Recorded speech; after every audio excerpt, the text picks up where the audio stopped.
There are people in this world who were never taught how to feel safe. As children, they learned something far more dangerous instead. They learned how to read silence, how to detect tension before words were spoken, how to study facial expressions, emotional shifts, and hidden anger like their survival depended on it. Because it did. These are the trauma-born empaths, not the version social media romanticizes, not the nice person everyone talks about online, but the deeply wounded observer who became emotionally hyper-aware after spending years walking through unpredictable emotional environments. The child who had to become emotionally intelligent too early, the person who learned to feel everyone else so deeply that they slowly lost connection with themselves. And almost all of them eventually become loners, not because they hate people, but because their nervous system becomes exhausted by noise, fake energy, manipulation, and emotional inconsistency. Isolation becomes the only place where their mind can finally breathe. But that solitude comes with a terrifying cost, because somewhere between loneliness and healing, most people break. Only a tiny percentage survive the transformation. Because there comes a point where the empath must face the one thing they spent their entire life avoiding: themselves. No distractions, no emotional caretaking, no external validation, just silence, and the buried pain underneath it. And if they survive that stage, something extraordinary happens. They stop becoming emotionally dependent on the world around them and become emotionally powerful from within. The childhood that created hyper-awareness. Trauma-born empaths are not created in peaceful homes. They are created in emotional war zones disguised as normal families. Long before they understood psychology, they understood tension. They learned that survival depended on noticing tiny emotional changes most people would never detect. A shift in someone's voice, the sound of footsteps approaching the room, the expression on a parent's face after a stressful day, the silence that came before anger, the emotional instability that could explode without warning. While other children were learning how to play freely, trauma-born empaths were learning how to emotionally monitor their environment. And that changes the brain forever. Psychologists often describe this as hypervigilance, a survival response developed through prolonged emotional stress. The nervous system becomes permanently alert, constantly scanning for danger, rejection, conflict, or emotional unpredictability. Over time, this creates a person who can read emotional energy with terrifying accuracy. They notice discomfort before others speak. They sense manipulation immediately. They can feel emotional dishonesty hidden beneath words. But what looks like intuition is often pain wearing heightened awareness as armor. Because these children were rarely allowed to simply exist, they became emotional caretakers too early. They learned to suppress their own needs in order to manage the emotions of everyone around them. Their safety depended on staying emotionally useful. Pleasing others became protection. Avoiding conflict became instinct. Overthinking became survival. And eventually, they grew into adults who feel everything too deeply. That is why trauma-born empaths often struggle in normal social environments. Their nervous system was trained for survival, not peace. So even healthy relationships can feel unfamiliar. Calmness can feel suspicious. Silence can feel heavy. And emotional inconsistency feels almost physically painful. Most people think empaths are born soft, but many of them were forged through emotional chaos. Their sensitivity was never weakness. It was adaptation. Why trauma-born empaths become loners. At first, trauma-born empaths try to live like everyone else. They try to tolerate the noise, the endless conversations that feel emotionally empty. The fake smiles, the hidden jealousy, the passive aggression disguised as humor, the manipulation hidden beneath friendliness. They try to convince themselves they are too sensitive and force themselves to stay connected to people who quietly drain them. But eventually, their nervous system reaches its limit. Because trauma-born empaths do not simply hear emotions, they absorb them. Every room becomes psychological pressure. Crowded environments become exhausting. One emotionally unstable person can destroy their inner peace for an entire day. And while most people recover quickly from shallow interactions, the empath's mind keeps replaying everything: tone, body language, emotional contradictions, hidden tension. Their brain never fully stops scanning. So over time, isolation stops feeling lonely. It starts feeling safe. This is the part society misunderstands completely.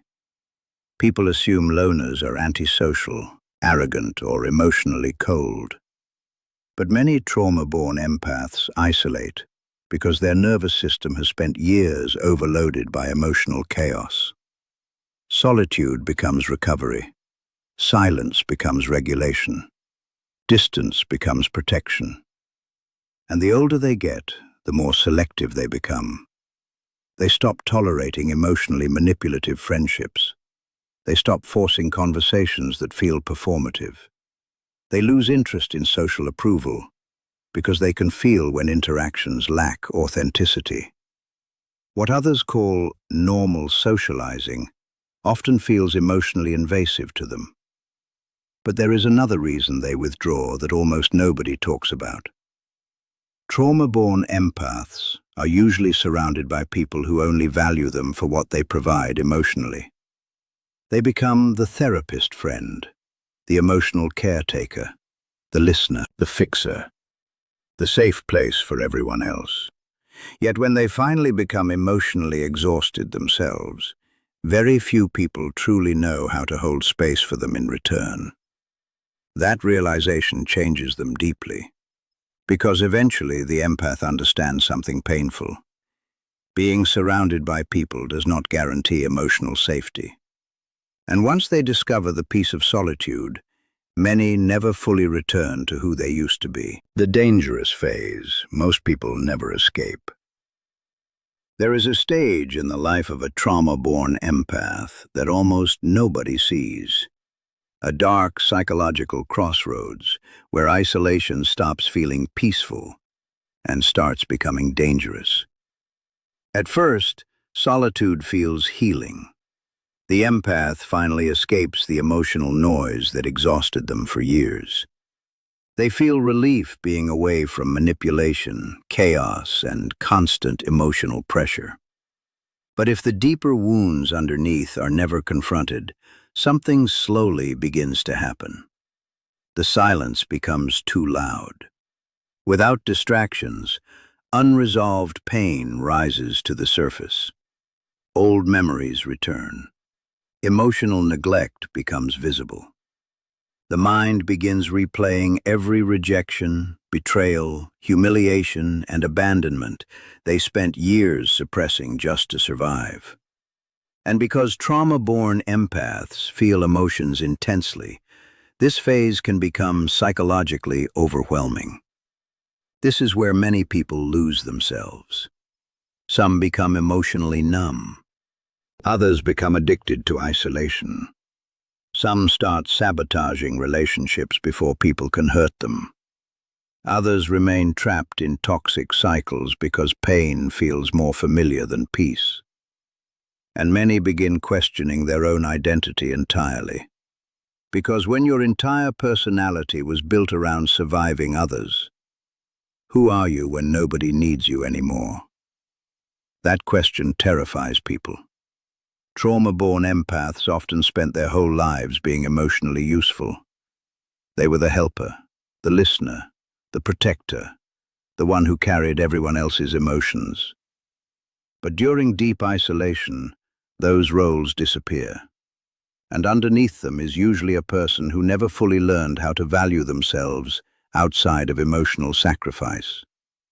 That is why this phase feels like psychological death. The old identity begins collapsing, but the new one has not fully formed yet. So the empath exists in between two versions of themselves, too aware to return to who they used to be, but not yet healed enough to become who they are meant to become. And most people cannot survive that in-between stage. Because facing external pain is difficult, but facing yourself without distraction is something entirely different. That is the moment where loneliness either destroys a person or transforms them forever. Why only 1% transform? Instead of breaking, most people run from silence. Trauma-born empaths eventually learn to survive inside it. That is the difference. Because after the collapse comes a moment that changes everything. A moment where the empath realizes nobody is coming to rescue them emotionally. No relationship will magically erase their wounds. No external validation will permanently heal the emptiness inside them. And painful as that realization is, it becomes the beginning of their transformation. This is the stage where the surviving empath stops asking, "Why did this happen to me?" and starts asking, "What is this pain trying to teach me?"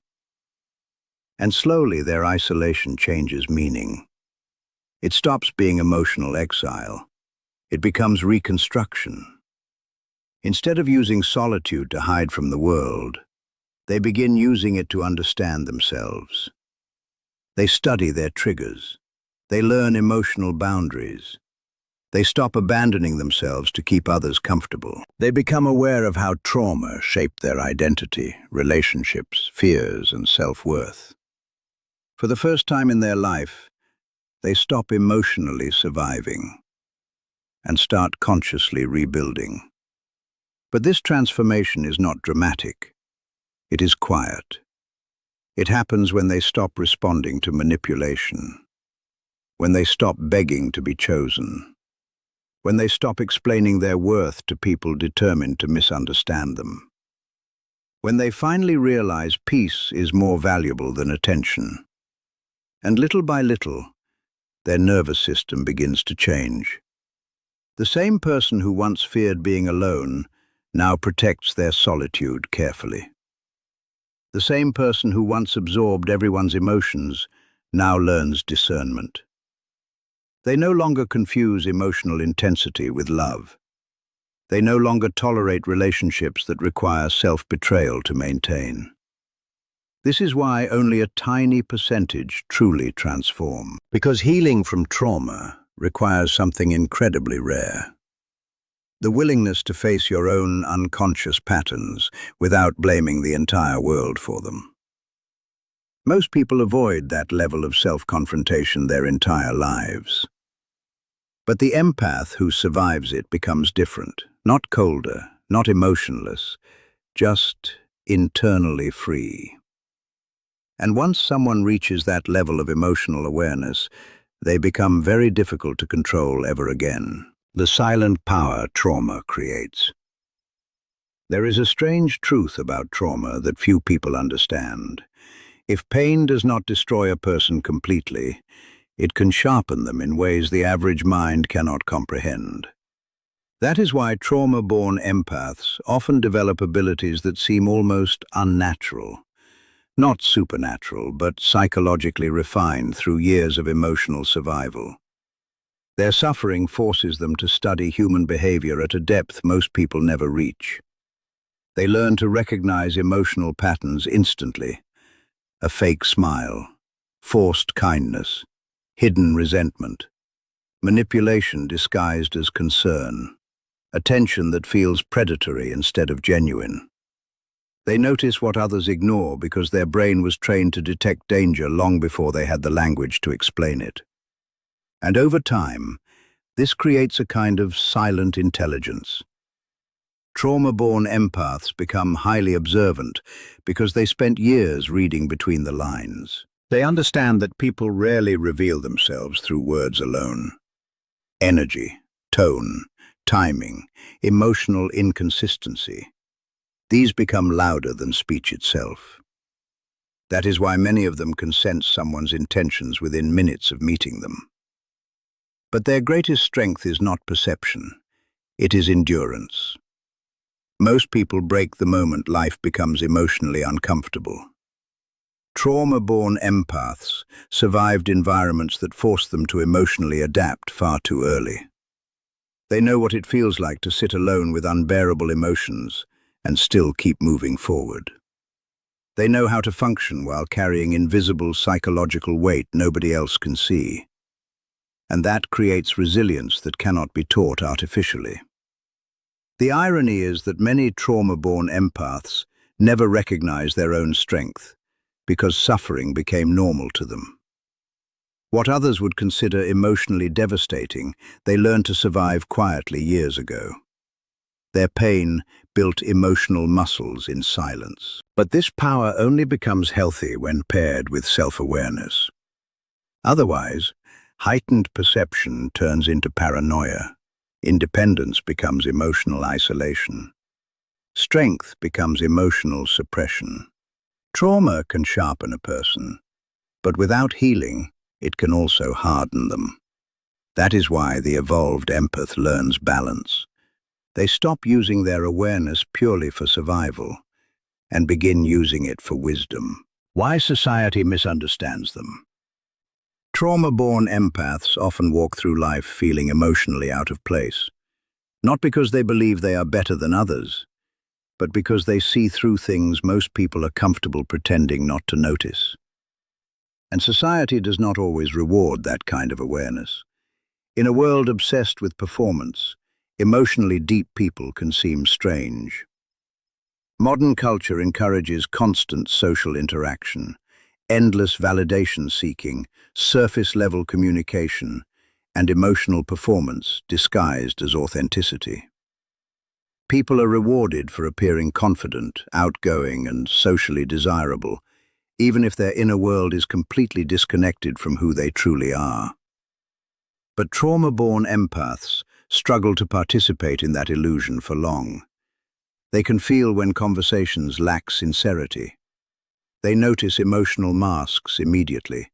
They sense when someone is being performative instead of genuine. And because they spent years surviving emotional inconsistency, fake energy becomes mentally exhausting to them. So naturally, they begin withdrawing. And that withdrawal gets misunderstood. People call them cold because they no longer overshare with everyone. They call them distant because they protect their peace carefully. They call them intense because shallow interactions no longer satisfy them emotionally. Some even become intimidated by them without understanding why. Because emotionally aware people unintentionally expose emotional dishonesty in others. The trauma-born empath does not need to argue loudly or dominate a room to create discomfort. Their silence alone can make emotionally performative people uneasy. Their intuition notices contradictions others overlook. Their boundaries force people to confront behaviors they once got away with easily. And that makes them difficult to manipulate. But perhaps the most painful misunderstanding is this. Many trauma-born empaths are deeply loving people who simply became careful after being hurt too many times. Their distance is not always rejection. Sometimes it is self-protection learned through experience. They know what emotional chaos costs, so they stop giving unlimited access to their inner world. And eventually they become comfortable being misunderstood, because peace becomes more important than constantly proving their intentions to people committed to seeing them through shallow assumptions. That is when the empath finally stops shaping themselves to fit the world and starts protecting the person they fought so hard to become. The final transformation into inner peace. The final stage of the trauma-born empath is not becoming emotionless. It is becoming emotionally unshakable. there is a major difference. Because after years of pain, isolation, self-reflection, and emotional reconstruction, something inside them begins to settle. The constant need for validation fades. The obsession with being understood disappears. The fear of being alone slowly dissolves. And for the first time in their life, they stop looking outside themselves for emotional stability. They begin creating it internally. This transformation is quiet, almost invisible from the outside.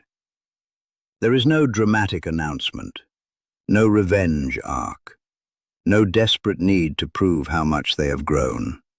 In fact, the healed empath often becomes calmer, softer, and more grounded than ever before. But underneath that calmness is incredible strength, because they now understand something most people never learn. Peace is not found through controlling other people. It is found through mastering your relationship with yourself. So they stop chasing emotionally unavailable people. They stop forcing connections that drain them. They stop explaining their boundaries to people determined to disrespect them. And they stop shrinking themselves just to avoid making others uncomfortable. Instead, they become deeply selective with their energy. Not out of bitterness, but out of wisdom. The trauma-born empath finally realizes that protecting their inner peace is not selfish, it is necessary. They no longer confuse self-sacrifice with love. They no longer believe suffering is proof of emotional depth.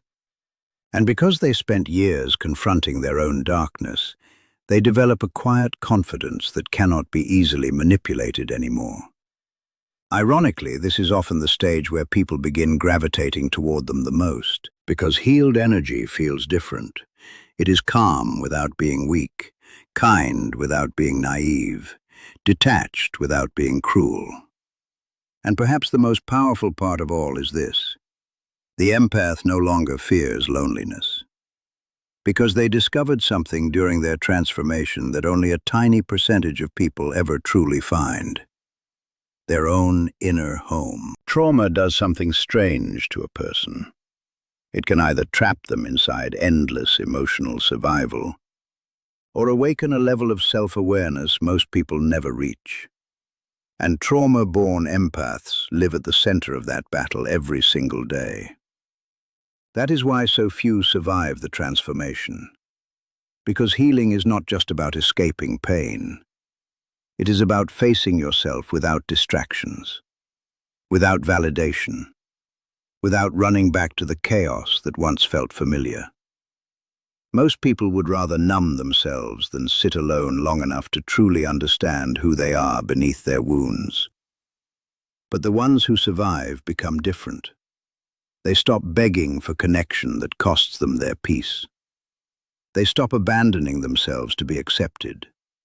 And slowly, they become emotionally free in a world addicted to emotional dependency.